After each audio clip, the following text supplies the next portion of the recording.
بەڵێ ئێمە ئەمڕۆ لە نێو بازاڕی شارۆچکەی سۆران قەزای سۆران سەردانی دۆست و برادەرەکانمان کرد، سەردانی کاسبکارانمان کرد لە نزیکەوە و سوپاس بۆ خوای گەورە پێشوازەشی زۆر گەرم کرا لە شاندی بانگەشەی کۆمەڵی ئیسلامی لیستی کۆمەڵی ئیسلامی.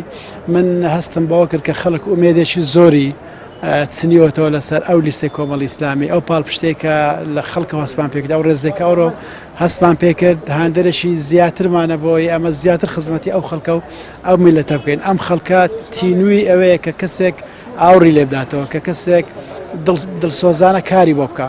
بێگومان دیار لە ڕابردوو پەرێزی کۆمەڵی ئیسلامیان دیوە، هەڵوێستەکانی کۆمەڵی ئیسلامیان دیوە، بۆیە دڵخۆشن بە ئێمە کاتێککە پێشوازیمان لێ دەکەن، کاتێکە لە بیرۆڕاکانیان لە ڕاگۆڕنەوە لەگەڵیان ئومێدێکی زۆر پیشاندەن بەرامبەر ئێمە.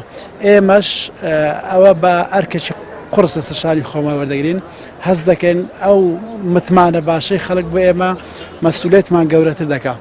بۆیە پشت و پەرا بەخوای گەورە لە ڕابردوو چۆن بووین لە بۆیان لە داهاتوو باشتر دەبین. سپاس بۆخوا کۆمەڵی ئیسلامی لە ڕابردوودا لە کابینەکانی پێشتر هەروە لە پەرلەمانی بەغداش کاندیدەکان بەڕاستی دەوری باڵایان هەبووە، هەڵوێستی جوانیان هەبووە، داواکارین لە داهاتووش هەمان هەڵوێستیان هەبیت و دیفاع لە مافەکانی گەلی کوردستان بکەن و هەروەها هەوڵ بدەن بۆ چەسپاندنی دادگەری و هەروەها جێبەجێکردنی ئەو بڕگە دەستوریانەی کە مافەکانی گەلی کوردستانی تێدایە.